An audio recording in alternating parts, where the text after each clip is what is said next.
Malcolm was preaching separatism, live on this earth as one, blah, blah. That's when he started getting his house bombed.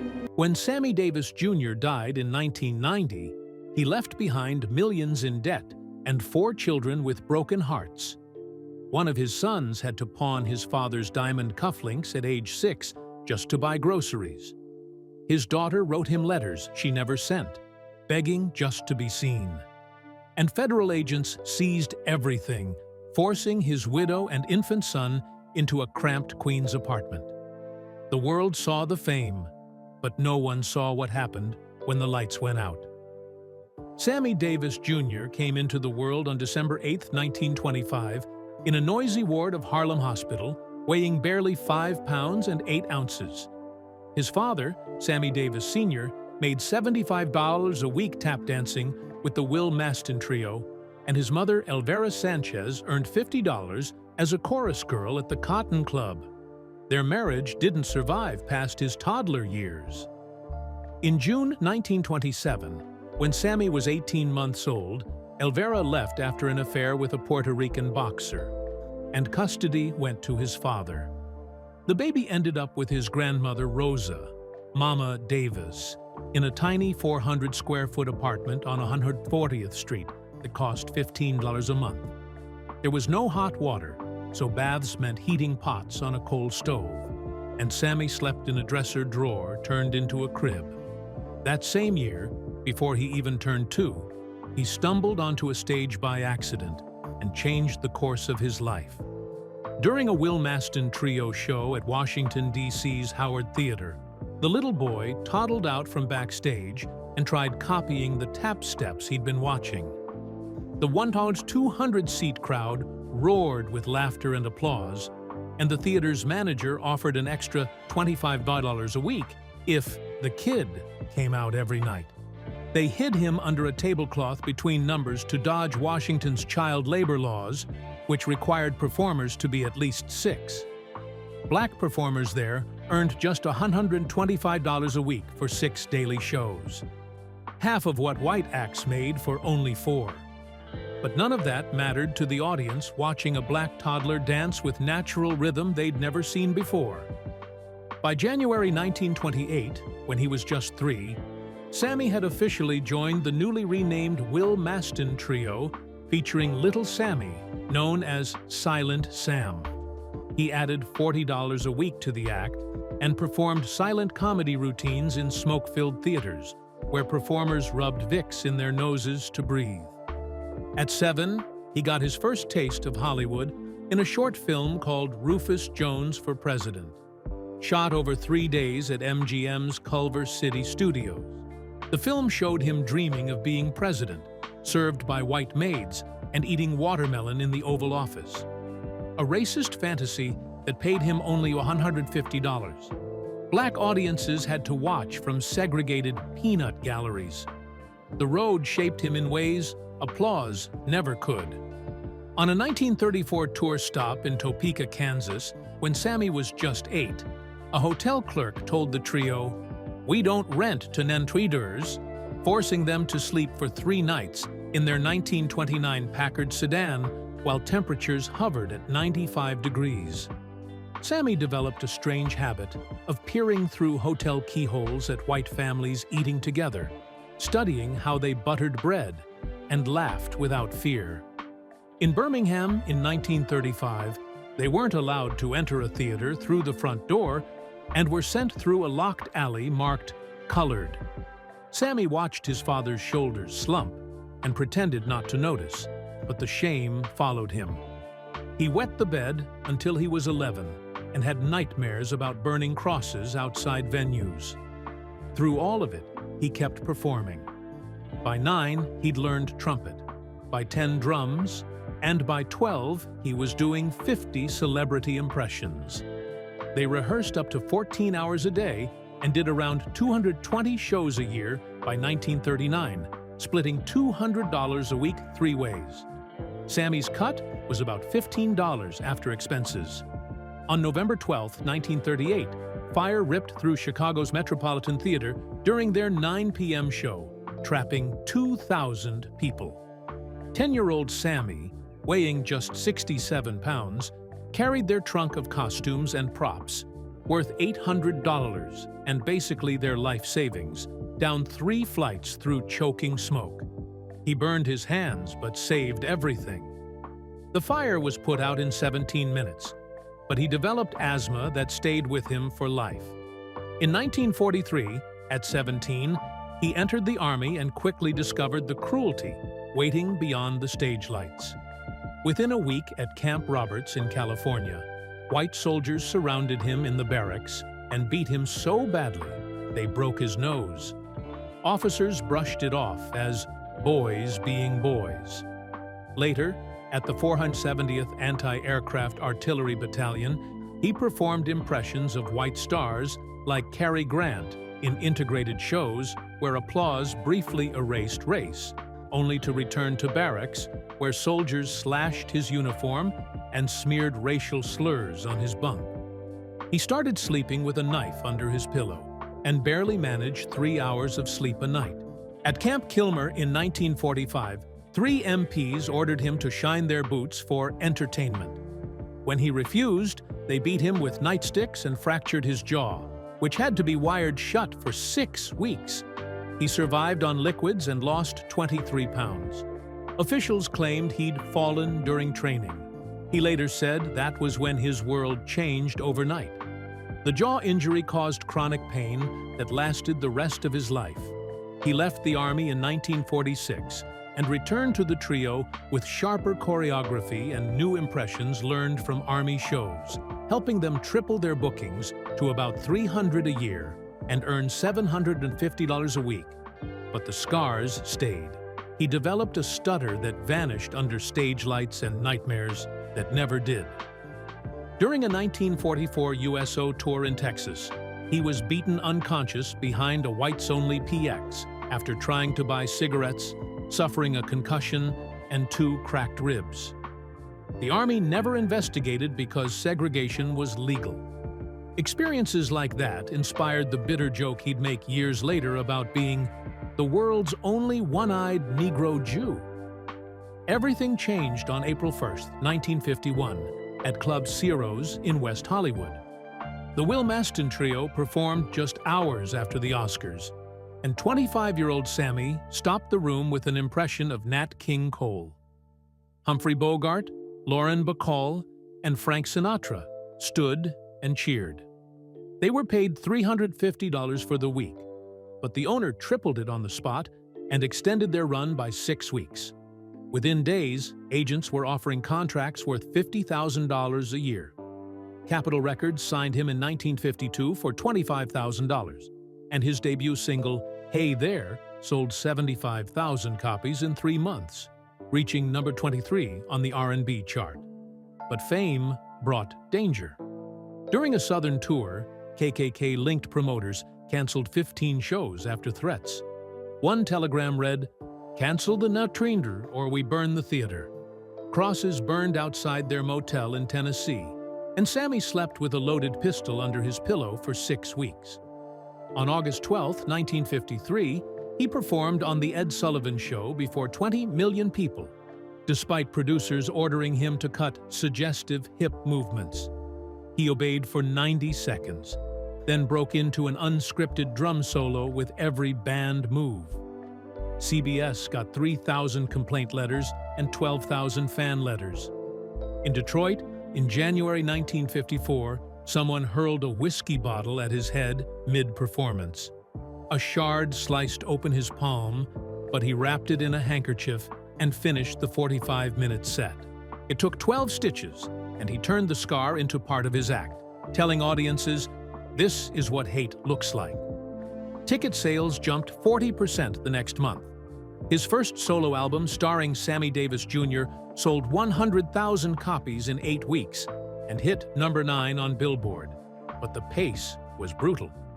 500 shows a year, sometimes 3 a day, and only 3 hours of sleep a night.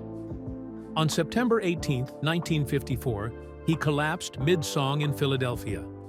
Doctors diagnosed diabetes after finding dangerously high blood sugar. They ordered 6 weeks of rest, but he was back on stage in 11 days. Then, on November 19, 1954, driving his candy apple red Cadillac Eldorado from Las Vegas to Los Angeles after a late show, exhaustion caught up with him. Around 2:30 a.m. near San Bernardino, he crashed into a concrete divider at 55 Abein Peding. The pointed horn ornament shot through the windshield into his left eye socket. Surgeons removed the shattered eye within hours.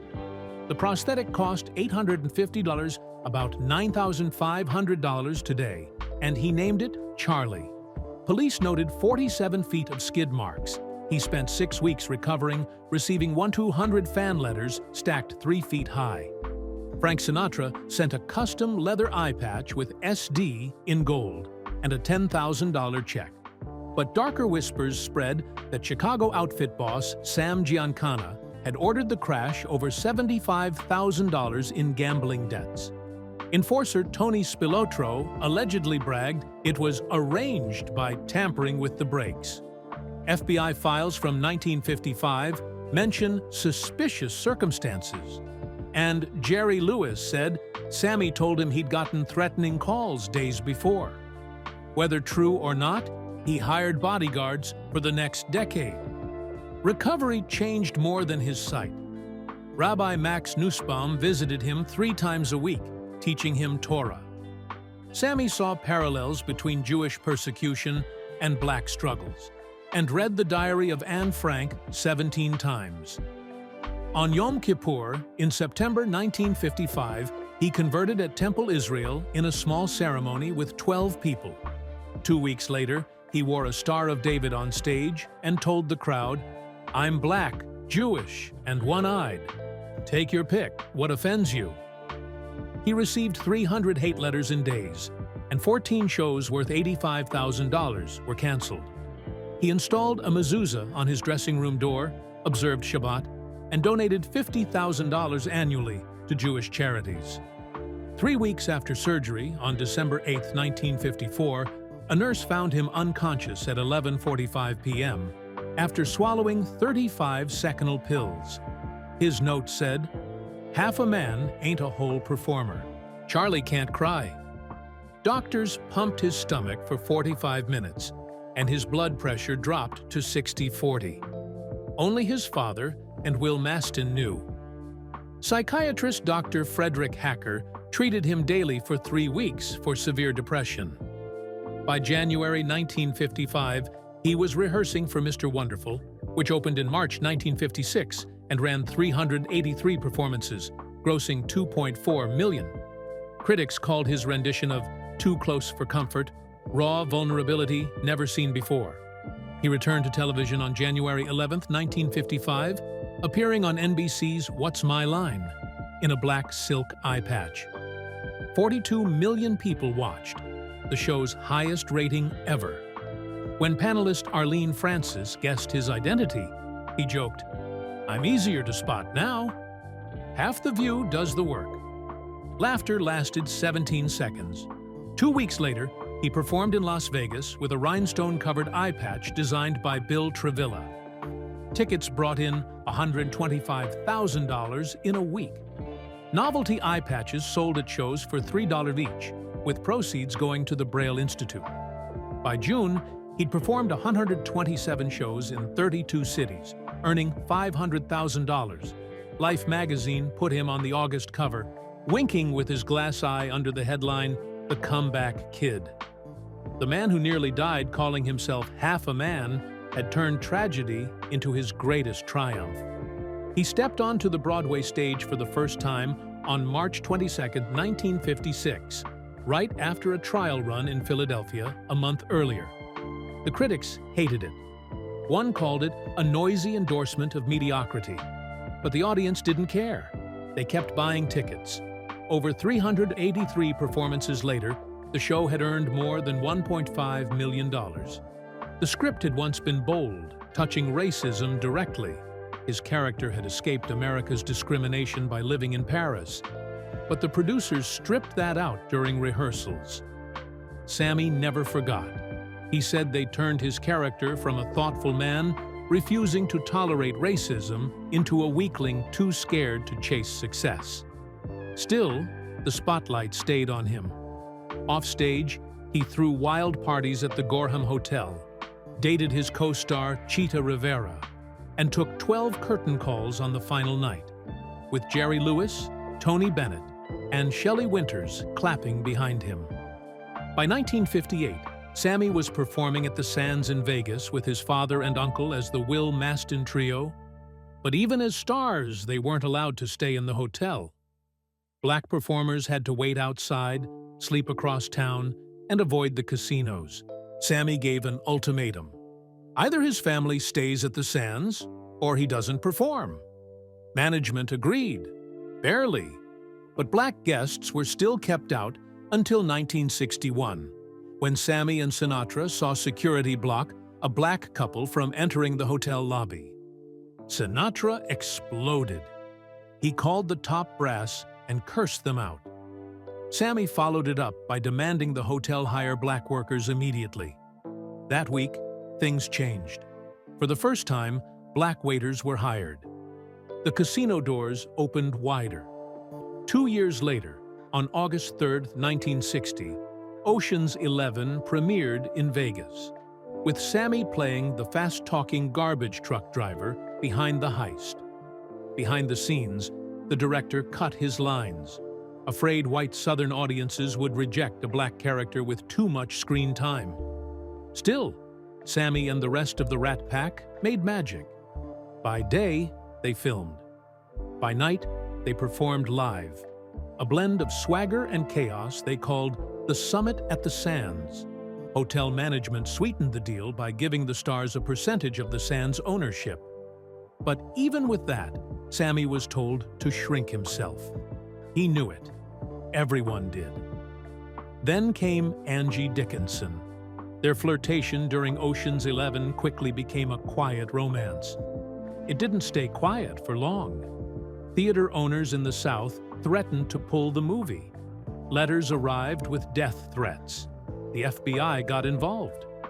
Sinatra became Sammy's bodyguard for a while, walking him to his door. In the end, Sammy ended it. Not because he wanted to, but because it was safer. For her, for him, for everyone involved. He'd been through this before. In 1958, he'd fallen for another white woman and nearly paid with his life. Even at the peak, with Sands residencies pulling in $25,000 a week for top performers and Sammy earning $7,500 per show, things weren't smooth.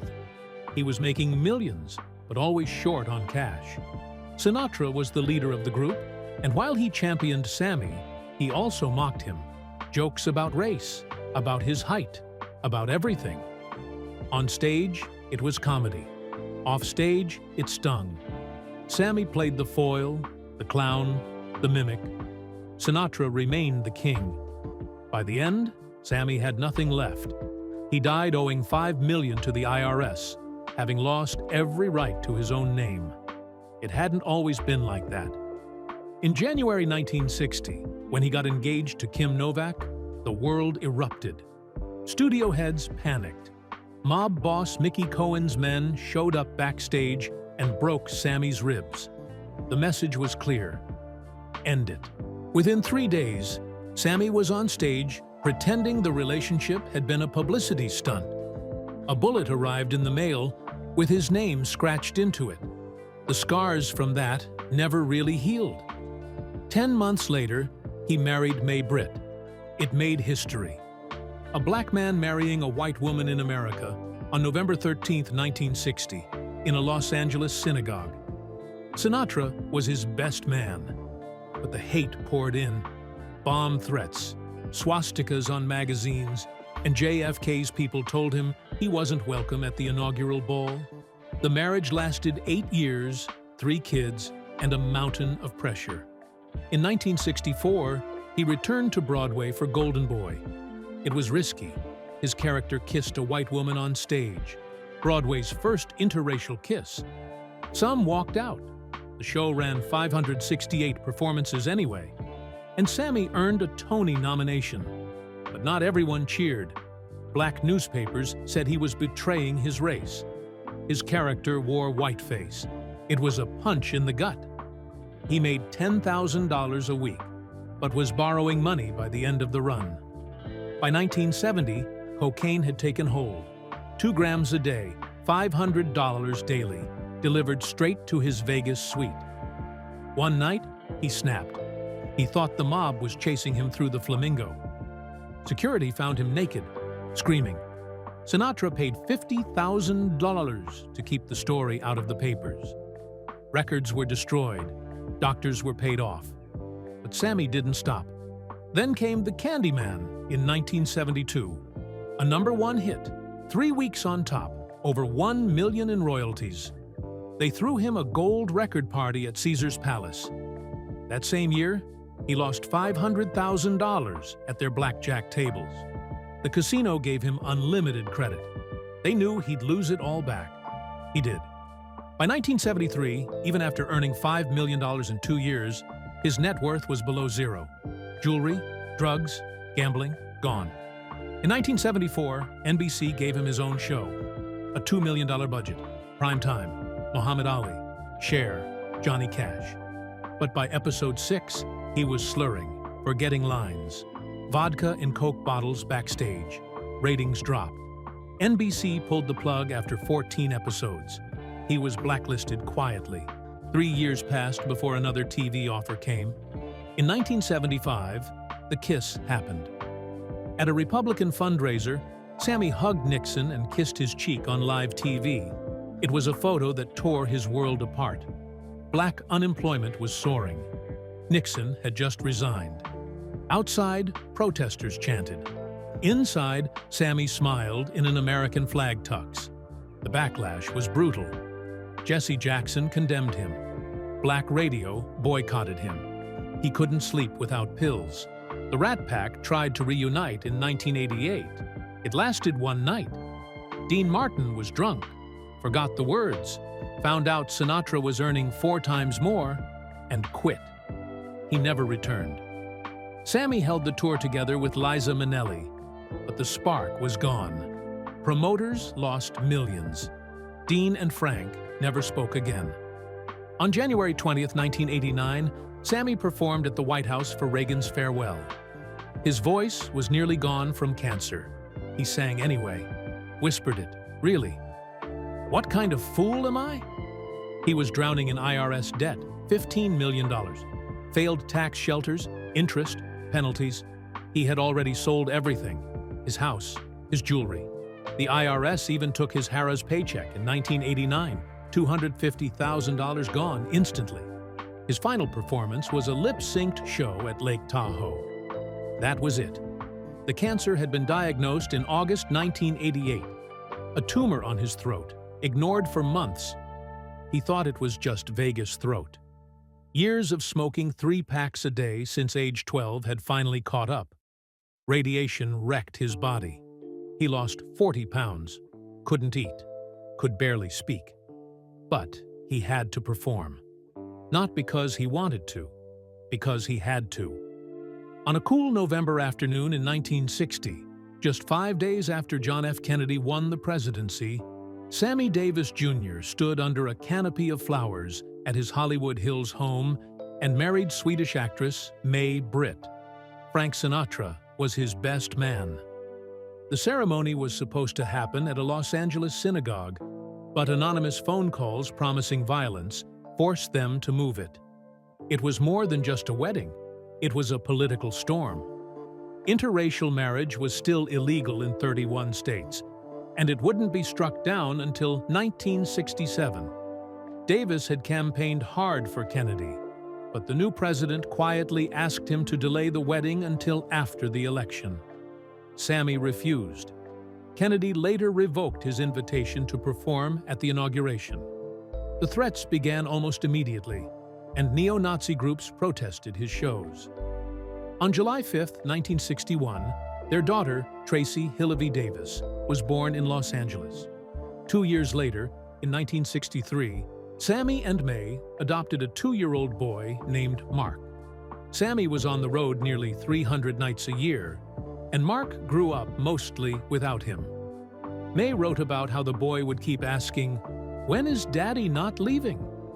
By the age of 4, Mark was already dressing and feeding himself. On Sammy's deathbed in May 1990, he whispered to Mark, "You are my son." It sounded like a confession, and for decades, Mark believed it. But a DNA test in 2015 shattered that belief. There was no biological connection. Mark, then a 71-year-old Costco clerk, earning $12 an hour, said, "Finding out the truth felt like losing my father twice." Even the 1963 birth certificate he'd found in the attic listing Sammy as his father turned out to be a cruel illusion. It raised questions about how celebrity adoptions were handled in the 1960s and left Mark wondering if he had ever been anything more than a prop. In 1965, Sammy and May adopted another child, 6-month-old Jeff. A photo from that year shows them on the courthouse steps, May cradling baby Jeff, little Tracy and Mark at her side, and Sammy behind the camera. But the joy didn't last. The marriage collapsed in 1968 after Sammy's affair with singer and dancer Lola Falana. He admitted to the infidelity, and it became the public reason for their divorce. Falana, who had starred in his nightclub act, left the act the next year, saying, "If I didn't break away, I would always be known as the little dancer with Sammy Davis Jr." Jeff was about 5 when his parents split. May took all 3 children and raised them quietly, away from the spotlight. Of all the Davis children, Jeff vanished most completely from public life. Jeff's early years were marked by neglect. In 1968, at just 5, he told the housekeeper, "I'm not anyone's real child." Staff remembered finding him alone in empty rooms while Sammy was away. Unlike Mark, Jeff was rarely included on family tours. When Sammy died in 1990, Jeff was left nothing in the estate due to a no provisions clause. He left Los Angeles in 1985 and disappeared into obscurity, later rumored to have changed his name. During court proceedings in 1991, investigators even questioned whether his 1965 adoption in Chicago had been fraudulent, with missing medical records and incomplete documents. Historians believe the adoption might have been rushed for publicity during the civil rights era. Jeff has never spoken publicly about any of it. Sammy's second marriage came on May 11, 1970, when he wed dancer Altavice Gore in a small Philadelphia courthouse ceremony officiated by Reverend Jesse Jackson. They had met in the mid-1960s on Broadway, Sammy starring in Golden Boy and Altavice dancing in High Spirits. They stayed married for 20 years until Sammy's death on May 16, 1990, just 5 days after their anniversary. In 1989, as Sammy was battling terminal throat cancer, they adopted a 5-month-old boy named Manny. Manny's earliest months were spent in hospitals as Sammy underwent treatments. Altavice cared for both husband and child, often alone. Sammy died owing $7 million in back taxes from fraudulent 1970s tax shelters. Federal agents seized their $2 million Beverly Hills mansion, forcing Altavice and 1-year-old Manny into a cramped Queens apartment. Manny, who should have grown up in privilege, instead grew up in poverty. By 1994, Altavice was struggling with alcoholism and depression, working minimum wage jobs to feed him. Manny once pawned his father's diamond cufflinks at age 6 to buy groceries. She sold Sammy's Emmy Award for $15,000 and even his eye patch for $2,500. Manny attended 3 different elementary schools as they moved to escape creditors. His friends didn't know about his famous father until middle school. A devastating estate auction in 1990 saw Sammy's gold Rolex engraved by Sinatra sell for $50,000, though it was worth 4 times that. Stage costumes sold for $300 apiece. In 2000, Manny discovered his uncles were collecting Sammy's music royalties without sharing them. He sued and, after a 10-year battle, won $1 million in 2010. By 2023, at 34, Manny was administrator of an estate earning $5 million a year from royalties, licensing, and a planned Broadway musical. But the weight of the family's history crushed him. Therapy revealed deep survivor's guilt. 2 adopted siblings had died from addiction and suicide, and he was the only one still alive. Manny now lives quietly in Los Angeles, managing deals with Netflix and Spotify, and preserving the Davis legacy through scholarships and museums. Altaviza died on March 14, 2009, at age 65 from liver failure after decades of alcohol abuse. Manny, then 20, found her in their apartment, still holding a photo of Sammy. He buried her beside Sammy at Forest Lawn and delivered a haunting eulogy. Fame took everything but our pain. In 2015, he started the Altaviza Davis Foundation to help children of deceased celebrities cope with sudden poverty. In 2024, he announced a memoir, The Curse of Being a Davis, to finally tell their full story. Tracy, Sammy's daughter, spent her life battling her own scars. Though she grew up in a Beverly Hills mansion, she saw her father only about 20 days a year. In 1967, when she was 6, she waited for hours on their balcony in her best dress, clutching a new doll, waiting for Sammy to return from New York. He never came. She learned from television he had extended his shows without calling. That was the day she realized she would never be his priority. By age 9, a psychiatrist diagnosed her with attachment disorder. She hurt herself, leaving scars that had to be hidden under long sleeves during public appearances, especially after Sammy donated $10,000 to Nixon's 1972 campaign, and the family faced intense backlash. She wrote letters to her father she never sent. One from March 1971 said, "Dad, I miss you more than the TV shows. I watch you every week, but you never see me." At 14, Tracy decided to test how much anyone noticed her. She boarded a Greyhound bus from Los Angeles to Harlem and moved in with her grandmother without telling anyone. No one noticed for 3 days. When Sammy was told, he sent his business manager instead of coming himself and mailed Rosa a $500 check with instructions to take care of things. Tracy stayed 6 weeks. It became, in her words, her invisibility confirmation. Decades later, their relationship healed briefly as Sammy battled cancer. Tracy moved in and cared for him until his death on May 16, 1990. It was the first time she had his full attention. Tracy died on November 12, 2020, at age 59, possibly from chronic liver disease. She left behind 4 children, Sam, Montana, Greer, and Elijah, who grew up with the same missing piece she once had. In 2014, her memoir, Sammy Davis Jr., My Father, became a bestseller. She revealed how his absence fueled her alcoholism, leading to 2 DUI arrests in 1984 and 1987, and a stay at the Betty Ford Center in 1988. Her ex-husband, Guy Garner, whom she married in 1981 and divorced in 1990, remembered her saying, "I just wanted to be seen by him, just once, to be more important than the spotlight." The book sold over 50,000 copies and ignited conversations about the unseen pain of children of celebrities.